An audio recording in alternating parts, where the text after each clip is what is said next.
अगर आपको वो स्टार दिखाई दे रहे हैं, अगर आपको कैप दिखाई दे रही है, तो आप अपने आप से ही रुकेंगे नहीं। आपको सोचना होगा कि आपको वो स्टार चाहिए, क्या वो कैप चाहिए, तो उसके लिए कितनी मेहनत करनी होगी। आप एक वॉरियर बनने जा रहे हो तो एक वॉरियर नहीं बनना है आपको चिंता नहीं करनी है, आपको चीज़ों को टैकल करना है, समझना है आपको किस तरीके से करना है, आपको स्ट्रेटेजी बनानी है, उसको प्लान को फॉलो करना है, आपको एक्सक्यूज़ नहीं बनाने हैं, आपको रुकना नहीं है।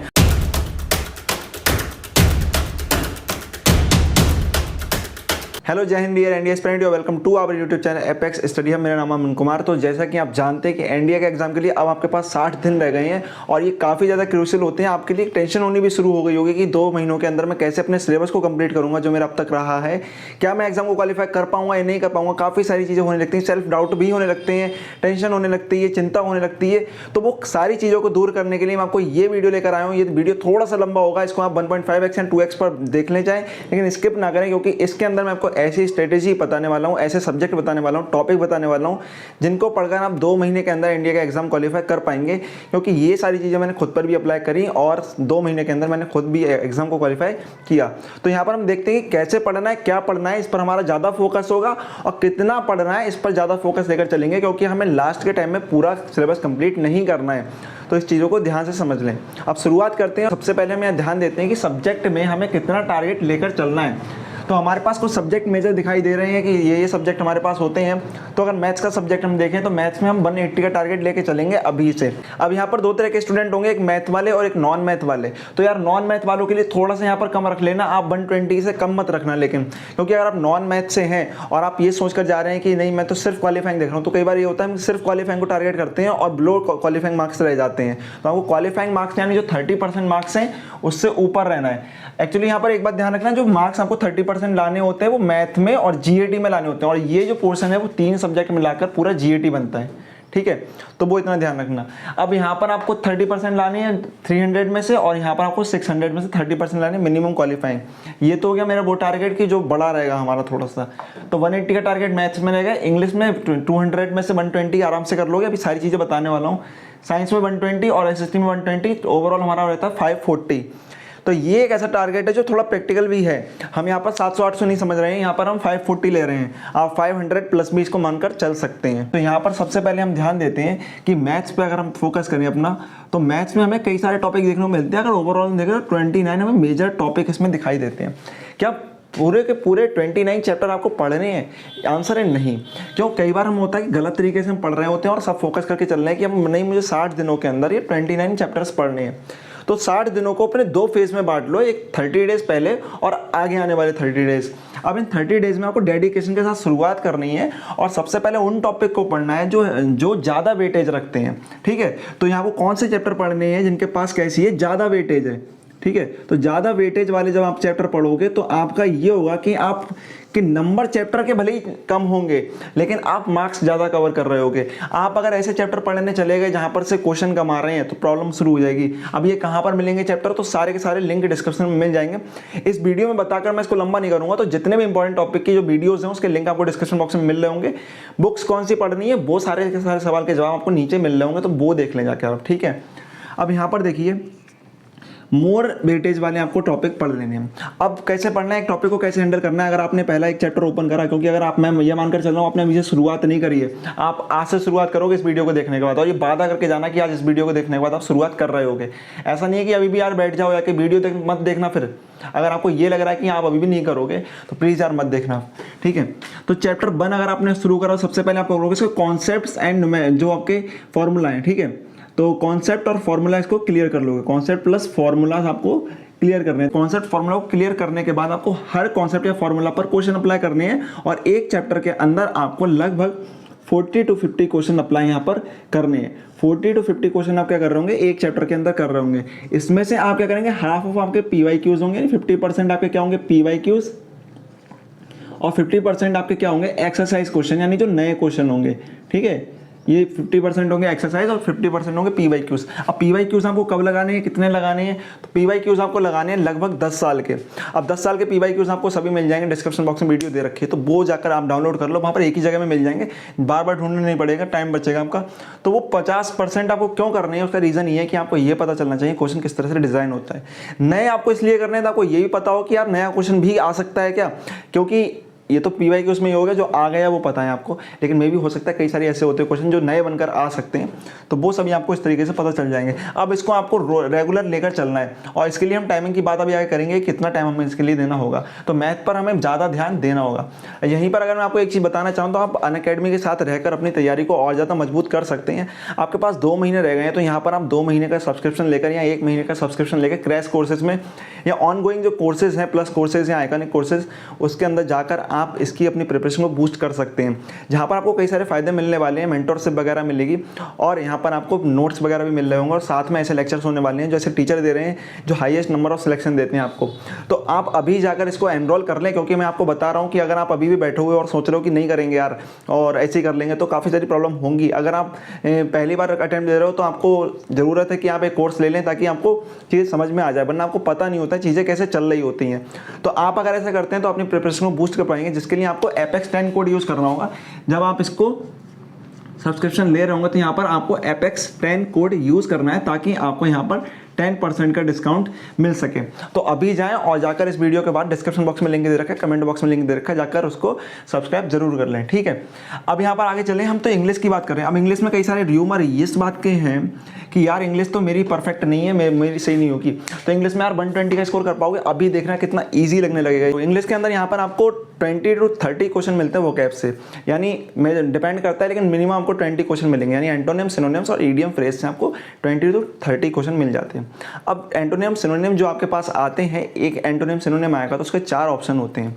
अब एनडीए के अंदर ये चलता है, जो पीछे के ट्रेंड अब तक आए हैं, जो एनालिसिस करा गया है, तो उसमें ये देखा गया कि जो क्वेश्चन का ऑप्शन होता है, उस ऑप्शन वाले वर्ड को अगली बार फिर से क्वेश्चन बना दिया जाता है। चांसेस काफ़ी रहते हैं कि उसमें से कोई ना कोई वर्ड अगली बार क्वेश्चन बन रहा होता है। इस तरीके से अगर हम देखें तो एक पेपर को हम करते हैं तो हम सिर्फ उसका क्वेश्चन पे ध्यान देते नहीं, अब हमें क्या करना है, उसके आंसर्स पर भी ध्यान देना है। आंसर में 4 ऑप्शन थे, उन 4 ऑप्शन की मीनिंग जानेंगे हम, उनके एंटोनिम्स, उनके सिनोनिम्स जानेंगे, जिससे हमारे वो वर्ड भी प्रिपेयर होते हुए चलेंगे और उसके चांसेस होंगे कि अगली बार वो कर पाएंगे। जैसे अगर मैं मान के चलूँगा आपके पास, तो एक पेपर के अंदर 20 एंटोनिम्स या सिनोनिम्स आते हैं, जिसके आपके पास 4 ऑप्शन देखने को मिलते हैं, यानी टोटल अगर मैं देखूं तो आपको एक पेपर के अंदर 80 वर्ड आपको मिल जाते हैं। अब यहाँ पर 80 वर्ड आपको मिल जाते हैं, और साथ में अगर मैं 10 साल के PYQs आपसे लगाने की कहूँ तो 10 साल के PYQs का मतलब हो गया 10 साल के अंदर 2 पेपर होते हैं, 80 को मिल रहे हैं, तो यहाँ पर आपके टोटल पहुँच जाते हैं लगभग 1600 यहाँ पर वर्ड आपके पहुंच जाते हैं। तो 1600 वर्ड आपके ऐसे ही पहुंच गए, तो जिससे आप पढ़ लोगे। इवन इसमें भी कम हो जाएंगे, कोई 1600 पूरे नहीं होंगे, इसमें भी रिपीटेड होंगे, तो यहाँ पर आपको 1200-1300 के पास लगभग मिलेंगे। फिर आता है कॉम्प्रीहेंशन और जम्बल्ड सेंटेंस, वो थोड़ा सा इजी टॉपिक है, समझना। कॉम्प्रीहेंशन में आपको इतना काम करना है कि आपको सबसे पहले जो पूरा कॉम्प्रीहेंशन दे रखा है उसका मीनिंग अच्छे से समझना है, तब तक आगे क्वेश्चन अटेम्प्ट मत करो जब तक आपको मीनिंग समझ में नहीं आया। तो कॉम्प्रीहेंशन की आदत डालो, क्या करोगे, पढ़ो उसको अच्छे से और फिर जाकर उसको अटेम्प्ट करो, ठीक है, क्वेश्चन को ध्यान से। और जम्बल्ड सेंटेंस है, उसको क्या करो, आप क्वेश्चन के मीनिंग को समझो। अगर एक मीनिंगफुल सेंटेंस बन जाएगा आपका हो जाएगा। आप अगर डर के बैठे हुए हो, चक्कर ये आपने जम्बल्ड सेंटेंस को अटेम्प्ट करो। यार मैं तुमसे खुद कह रहा हूँ कि पक्का यार तुम करने के बाद ये सोचोगे यार बहुत आसान था, ये मुश्किल नहीं था, क्योंकि जम्बल्ड सेंटेंस ऐसा है जो एवरेज बच्चा भी 6 या 7 आराम से सही करके आएगा 10 में से, ठीक है। आराम अच्छे हो तो आपके 8 से 9 बड़े आराम से करके आओगे, ठीक है। वो पढ़ने की भी जरूरत नहीं है, आपको सिर्फ मीनिंग पता होना चाहिए, आपको सेंटेंस को अरेंज करना आना चाहिए, एक मीनिंगफुल सेंटेंस यानी पैरा बनाने में आना चाहिए। तो इस तरीके से अगर आप पढ़ते हो, सेम ईडियम फ्रेज के साथ भी आप यही करते हुए चलोगे, ईडियम फ्रेज को क्लियर कर लोगे। और जितने अगर प्रीवियस ईयर के अंदर ईडियम फ्रेज आई हैं, उनके जो आंसर के अंदर जो मीनिंग दे रखे हैं वो भी किसी ना किसी ईडियम या फ्रेज के होते हैं, तो कोशिश करो कि उसको भी आप रिलेट कर पाएं और उन्हें सब पढ़ें। साइंस के अंदर आपको देख रहे हो कि 120 है, यहाँ पर 9th और 10th की साइंस आती है, थोड़ा सा और ऐड हो जाता है उसके अंदर। अब साइंस के जितने भी टॉपिक आपको 2 महीनों के अंदर कवर करने हैं, जो मोस्ट रिपीटेड टॉपिक है, जैसे बार बार एनडीए के अंदर क्वेश्चन पूछे जा रहे हैं, उनकी मैंने एक वीडियो बनाई है, आपको यहाँ पर साइड में पीपीटी भी दिखाई दे रही होगी, और आपको डिस्क्रिप्शन बॉक्स के अंदर उस वीडियो का लिंक भी मिल जाएगा, वहां से जाकर डाउनलोड कर लें, उस वीडियो को एक बार पूरा देख लें, ताकि आपको ये समझ में आ जाए कि वहां पर आपको कौन से टॉपिक पढ़ने और कैसे पढ़ने हैं। तो उस टॉपिक को आपको ध्यान देना है, समझना है कि कैसे करना है। यहाँ पर ध्यान दें, आपको न्यूमेरिकल भी करते हुए चलना है, क्योंकि इस बार आपके साथ एनडीए के एग्जाम में ये हुआ कि यहाँ पर 11 न्यूमेरिकल हमें देखने को मिले। इवन अभी तक ऐसा नहीं होता था, 4 से 5 न्यूमेरिकल मैक्सिमम होते थे। 11 न्यूमेरिकल आने के बाद इसमें रिकॉर्ड टूटते हुए हमें दिखा। तो यूपीएससी का जो ट्रेंड होता है उसको कोई प्रेडिक्ट तो नहीं कर सकता है, लेकिन यहाँ पर हमें देख रहे हैं कि न्यूमेरिकल भी मिल रहे हैं, लेकिन न्यूमेरिकल काफ़ी ईजी होते हैं। अगर 1 या 2 न्यूमेरिकल को मैं छोड़ दूँ तो आप आसानी से कर ले जाओगे। केमिस्ट्री और बायोलॉजी के अंदर जो फैक्चुअल नॉलेज होती है उसको आपको क्या करना है, यानी जो आपको केमिकल का नेम हो गया, टिश्यूज का नेम हो गया, सेल का नेम हो गया, हार्मोन का नेम हो गया, एंजाइम का नेम हो गया, केमिकल के अंदर रिएक्शन वगैरह हो गई, तो यहाँ पर ये आ जाती है एक फैक्चुअल इन्फॉर्मेशन। इस फैक्चुअल इन्फॉर्मेशन को आपको ये करना है कि डेली बेसिस पे आपको इस फैक्चुअल इन्फॉर्मेशन को कवर करते हुए चलना है, क्योंकि जो कॉन्सेप्चुअल इन्फॉर्मेशन होती है वो हमें लंबे समय तक ध्यान रहती है, लेकिन जो फैक्चुअल होती है वो वर्ड हम जल्दी अगर भूल गए तो हम आंसर नहीं दे पाएंगे, कुछ भी चाहे कर लें, अगर एक बार वो गया तो फिर चला जाएगा। तो कॉन्सेप्चुअल इन्फॉर्मेशन के साथ फैक्चुअल इन्फॉर्मेशन के लिए 10 से 15 मिनट अपने रिजर्व करके रखें, जहां पर आप बार बार रोज के रोज कई सारे केमिकल्स या यहाँ पर एंजाइम वगैरह के नाम को रिवाइज कर रहे हो, ताकि आपको वो चीज़ें मेमोराइज रहें। इसके बाद यहाँ पर हम देखें तो आपको ये देखना है कि आपकी स्ट्रीम कौन सी है। अगर आप साइंस स्ट्रीम पर है तो आप यहाँ पर बहुत अच्छा स्कोर कर सकते हो। तो आप अगर साइंस स्ट्रीम पर हो तो इस पर फोकस बनाकर रखो, ठीक है, इसको, क्योंकि आप हल्के में ले रहे हैं, आपको तीनों में से यार लाने हैं कितने, 30% लाने हैं, तीनों में से 30% लाने हैं क्वालिफाई करने के लिए। तो आपको समझना होगा कि क्या करना है। आपको साइंस जो है आपको बहुत मजबूत हो सकती है अगर आप साइंस स्ट्रीम से रहे हो, तो मेजर फोकस आपका इस पर रहना चाहिए। देन आपको क्या करना है, कॉम्बिनेशन बनाना है। इंग्लिश तो देखो सभी के लिए कंपलसरी करनी है, मैथ का पेपर तो बिल्कुल सेपरेट हो गया, इंग्लिश सभी करो क्योंकि सबका हो जाएगा यार इंग्लिश में। और यहाँ पर साइंस को आप कर रहे हो फोकस तब जब आप साइंस स्ट्रीम के हो। देन आप SST से हो तो SST पर फोकस करोगे, यानी आप सोशल आपने ले रखी थी, आर्ट्स से ह्यूमैनिटीज से हो तो सोशल पर फोकस करो। सोशल के जो इंपॉर्टेंट टॉपिक है उसकी भी वीडियो का डिस्क्रिप्शन बॉक्स में लिंक मिल जाएगा। मोस्ट रिपीटेड टॉपिक बताएं जहां से आप 120 का स्कोर यार आराम से कर लोगे। मतलब आपको पूरा सिलेबस अब नहीं पढ़ना है, मैंने आपके लिए इतना काम आसान कर दिया कि आपको 60 दिनों के अंदर पूरा सिलेबस नहीं पढ़ना है, मैक्सिमम आपको 60% सिलेबस पढ़ना है। और मेरी मेहनत अगर मैंने इतनी करी है तो थोड़ा सा बस इतना करना है कि मेरे ट्रस्ट करके आप ये सारी चीजें क्लियर कर लो, हो जाएगा आपका। SST के अंदर यानी आपका जो अगर ह्यूमैनिटीज से हो तो इसके अंदर फोकस करें। आपको यहाँ पर ध्यान देना है, आपको कोई भी 3 कॉम्बिनेशन बनाकर चलना, कम से कम 3 कॉम्बिनेशन इन 2 पोर्शन के अंदर बनाकर चलना।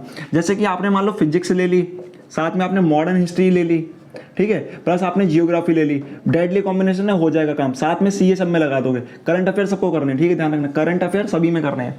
आप यार कोई सी स्ट्रीम को करंट अफेयर करोगे और करंट अफेयर में भी रिकॉर्ड टूट रहा है, मतलब 3 से 5 करंट अफेयर आते हैं और इस बार पता कितने देखने को मिले, 7 या 8 करंट अफेयर देखने को मिले। जैसे आपके पास और भी कॉम्बिनेशन हो सकते हैं, जैसे आपने मॉडर्न हिस्ट्री का बना रखा हो, जियोग्राफी का बना रखा हो, केमिस्ट्री ले रखी हो, या इसके साथ ही आपने CA का बनाकर साथ में आपने इसमें ऐड कर दियो पॉलिटी, जो कि ईजी होती थी, ठीक है। तो पॉलिटी आपने अगर ऐसे ऐड कर दी तो ये भी काफी अच्छा कॉम्बिनेशन रहता है। इसके अलावा आपने ऐसा भी कर सकते हो कि आपकी PCM अच्छी है, PCM के अंदर आप ऐड कर दो पॉलिटी, क्योंकि पॉलिटी इजी होती है कंपैरेटिवली। क्योंकि अगर आप साइंस स्ट्रीम के हो तो आपको ये सारी चीजें याद करने में थोड़ी प्रॉब्लम होगी सोशल की, तो आपको क्या करना है, साइंस का सब पढ़ लो, उसमें पॉलिटी ऐड कर दो, मॉडर्न हिस्ट्री पढ़ लो, सिर्फ मॉडर्न इंडियन हिस्ट्री पढ़ लो और मत पढ़ो, ठीक है।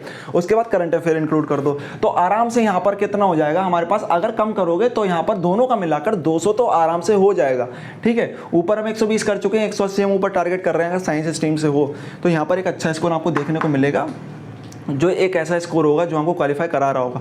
आपको मिनिमम यहाँ पर क्वालिफाइंग मार्क्स यहाँ पर 400 मानकर चलने हैं, उसके हिसाब से प्रिपरेशन अपनी डिजाइन करनी है। अब बात करते हैं कि मॉक आपको कितने करने हैं। तो यहाँ पर आपके पास 60 दिन और 60 दिन के अगर मैं बात करूँ तो यहाँ पर आपको 20 से 30 मॉक करने हैं। मिनिमम आपके 20 मॉक होने चाहिए, उसके बाद मैक्सिमम आपके 30 भी जाने चाहिए। अब 20 मॉक का मतलब ये है कि यहाँ पर 10 मैथ के होंगे और 10 GAT के होंगे। हर मॉक के बाद आपको ये करना है कि अब तक आप ये करते हो यार मॉक दिया और नॉर्मल छोड़ दिया, जो रिजल्ट आपको सामने आया ज़्यादा कुछ एनालाइज नहीं करा। आप उसके अंदर एक काम करना, ऑनेस्टली आपके 10 से 5 मिनट जाएंगे, आपको ये देखना है कि मेरे कौन कौन से पोर्शन ऐसे हैं जहां से मेरे क्वेश्चन बार बार मैं जो सही कर रहा हूं, और ऐसे कौन से पोर्शन है जहां का क्वेश्चन मैं बार बार गलत भी कर रहा हूं, ठीक है। तो इससे आपको अपने वीकनेस और स्ट्रांगनेस पता चल जाएगी। देन आपको पता है दोनों को डिवाइड कर लेना है, एक कॉपी ले लो, उसके अंदर सारी चीजें लिख देना, ताकि ये सब चीजों को अच्छे से एनालाइज कर सको, उसके बेसिस पर अपनी प्रिपरेशन को आगे बढ़ा सको। अब बात करते हैं आपको PYQs कितने करने हैं। जैसे मैंने आपको बताया 10 साल के आप PYQs कर लो, आपको इतना हो जाएगा। यहाँ पर जितने भी आपके टॉपिक है, चाहे साइंस का हो, चाहे मैथ का हो, चाहे इंग्लिश का हो, उसके अंदर आप PYQs जरूर कर रहे हो, तो आपको एक ये पता चल जाए किस तरह से क्वेश्चन आते हैं। तो क्वेश्चन अगर डिजाइन कैसे होते हैं ये आपको पता है, तो आपको शायद ज्यादा आसानी होगी उस चीज को उस तरह से पढ़ने में, तो आपको ये फायदा मिलेगा। उसके बाद हम टाइम डिवीजन की बात करें तो यहाँ पर हम 3 घंटे मैथ को कम से कम दे रहे हो, मैं दिन के आपके 8.5 घंटे मांग रहा हूँ। अब यहाँ पर एक चीज मैं आपको बता दूं, आप शायद डे 1 से शुरू कर रहे हो, आप 8.5 घंटे नहीं पढ़ पाओगे। और आप आज अगर बहुत ज्यादा मोटिवेट होकर भी जा रहे हो या किसी भी मोटिवेशन वीडियो को देख रहे हो और सोच रहे हो कि मैं 8 घंटे या 4 घंटे पढ़ लूंगा, तो यार शायद प्रॉब्लम होंगी और बिल्कुल होती है। तो आपको ये करना है कि आपको स्मॉल टाइम से स्टार्ट करना है कि आप 3 घंटे एक साथ नहीं पढ़ सकते, आधा आधा घंटा करके पढ़ें। और पहले दिन आप 8.5 घंटे नहीं पढ़ सकते, कोई बात नहीं, आप 3 से 4 घंटे पढ़ने की कोशिश करें। शायद 1 हफ्ते के अंदर, 2 हफ्ते के अंदर अगर आप इस चीज़ को धीरे धीरे इंक्रीज करें। पर आपसे अपने आप से ये बात जरूर कह दें कि अगर आपने जो आज पढ़ा है, जितने टाइम आज पढ़ा है, आप उससे ज़्यादा पढ़ेंगे। बस आपको इतना गाइड करना है अपने आप को, और आप देखेंगे कि आप अपने आप से टाइम को ग्रो करने लगेंगे। दिमाग में चीज़ को क्लियर रखो, अगर आपको वो स्टार दिखाई दे रहे हैं, अगर आपको कैप दिखाई दे रही है, तो आप अपने आप से ही रुकेंगे नहीं। आपको सोचना होगा कि आपको वो स्टार चाहिए, क्या वो कैप चाहिए, तो उसके लिए कितनी मेहनत करनी होगी। आप एक वॉरियर बनने जा रहे हो, तो एक बरियर नहीं बनना है आपको चिंता नहीं करनी है, आपको चीज़ों को टैकल करना है, समझना है आपको किस तरीके से करना है, आपको स्ट्रेटेजी बनानी है, उसको प्लान को फॉलो करना है, आपको एक्सक्यूज नहीं बनाने हैं, आपको रुकना नहीं है, आपको ये नहीं रहना है कि मैं 2 महीने बाद कर लूंगा, चीज़ों को टालना नहीं है। चीज़ों को अभी करना शुरू करोगे तो बड़ी आसानी से हो जाएंगी। अगर यही चीज़ 1 महीने बाद कर रहे होगे तो अफसोस के साथ आपकी तैयारी भी नहीं होगी और सोचते रहोगे कि यार अब कुछ हो नहीं होगा, बर्बाद हो गया, ये वाला अटेम्प्ट मेरा चला गया। तो अटेम्प्ट को बचाना है तो ये काम करना पड़ेगा। तो यहाँ पर आपको 3 घंटे देने होंगे मैथ्स के लिए, 2 घंटे आप इंग्लिश के लिए निकाल लो, आराम से हो जाएगी, ठीक है, मे भी आपका बच जाए। साइंस के लिए मैंने सबसे कम टाइम दिया, वो साइंस मेरे हिसाब से बहुत इजी आती है। आप अगर साइंस कर रहे हो तो साइंस इजी है, साइंस आराम से याद हो जाएगी, क्योंकि साइंस में आपको फैक्चुअल इन्फॉर्मेशन के साथ कॉन्सेप्चुअल बहुत मिलती है, कॉन्सेप्चुअली मेन होती है, तो आप आराम से याद कर लो, क्योंकि 9th 10th में आपने अच्छे से पढ़ी होती है, ज़्यादा चीज़ें नहीं होती हैं। लेक्चर्स देखो, आप कर लो, आधे घंटे के लेक्चर देखो दिन के, मतलब 45 मिनट के लेक्चर देखो साइंस का, 45 मिनट अपने आप से सेल्फ रीडिंग करोगे, हो जाएगा। उसके बाद SST की बात करूँ तो वो कितना 2 घंटे का टाइम लगेगा। SST को आप ये कर रहे हो कि दिन के शुरुआत में पढ़ रहे हो ताकि आपको कोई प्रॉब्लम ना हो, ताकि दिमाग आपका फ्रेश है, सारी चीज़ आपके दिमाग में अच्छे से बैठ रही हूँ। आपको ये करना है कि आप देखो दिन में सुबह पढ़ना शुरू करते हो या रात में लेट तक पढ़ते हो, उसका कोई मैटर नहीं करता है। ये मैंने टाइम डिवीजन का है, इसलिए मैंने टाइम टेबल नहीं बोल रहा हूँ इसको। तो इस टाइम डिवीजन को फॉलो करना है और अपने दिन के अंदर सेट कर लेना है, और इनके बीच में गैप रखना है। कभी भी 3 घंटे लगातार नहीं पढ़ना है, 2 घंटे लगातार नहीं पढ़ रहा है, मैक्सिमम में 1 से 1.5 घंटे लगातार पढ़ रहे होंगे। उसके बाद हम बीच में 10 से 20 मिनट का टाइम जरूर ले रहे होंगे, या ज़्यादा देर का टाइम लेना चाहें तो वो भी ले रहे होंगे। और अगर आपको एक टाइम पर जाकर ऐसा लगे कि यार ये सब्जेक्ट मेरा पढ़ने में मन नहीं हो रहा है, तो नहीं पढ़ना, क्योंकि टाइम वेस्ट मत करना, दूसरे सब्जेक्ट पे स्विच कर जाओ और मिक्स करते हुए पढ़ो। मैथ को एक बार में 3 घंटे मत पढ़ो, 2 बार में पढ़ो, 1.5 घंटे करके। तो ये सारी चीजें टिप्स आपको फॉलो करनी है और एक बरियर नहीं वॉरियर बनकर निकलना है, और फाइनली आपको ये एग्जाम को क्रैक करना है, तो अभी से लगना होगा। तो ये जो चीज़ें मैंने आपको बताई हैं, ये अगर आपने फॉलो कर ली तो आप भी अपने एग्जाम क्वालिफाई कर लोगे। मैंने खुद 2 महीने के अंदर ये सारी की सारी चीज़ें फॉलो करके करा था। उस टाइम पे मैंने जब करा था तो इनमें से और भी चीज़ें कम थी, एक्चुअली कम भी था, क्योंकि मैंने ये सारी चीज़ें डिज़ाइन नहीं करी थी, मुझे नहीं पता था उस टाइम पे ऐसा होता है। लेकिन मैंने हाँ जितना मैं निकाल सका था उतना निकाला। मेरे पास तो इंटरनेट और मोबाइल फ़ोन का भी एक्सेस नहीं था, ट्रस्ट मी, ठीक है। तो उसके बाद कर लिया, तो आपके पास सारे रिसोर्स हैं और कर सकते हो। अनअकैडमी का सब्सक्रिप्शन ले लो ताकि आपको और प्रिपरेशन को बूस्ट कर सको। मिलते हैं अगली वीडियो के अंदर, तब तक मिलते रहें। और यहाँ पर आपके लेक्चर शुरू होने वाले हैं साइंस के, जिसमें आपको 2 महीने के अंदर मैं इसमें से मेजर आपके इंपॉर्टेंट टॉपिक करा दूंगा। यानी मेरे से अगर आप पढ़ लोगे तो आराम से, बायोलॉजी को मैं नहीं पढ़ाऊंगा, केमिस्ट्री और फिजिक्स को पढ़ाऊंगा, तो उसमें से 100 का स्कोर आराम से कर पाओगे। तो मिलते हैं नेक्स्ट लेक्चर में, तब तक के लिए गुड बाय, जय हिंद, और अपनी तैयारी में लगे रहें।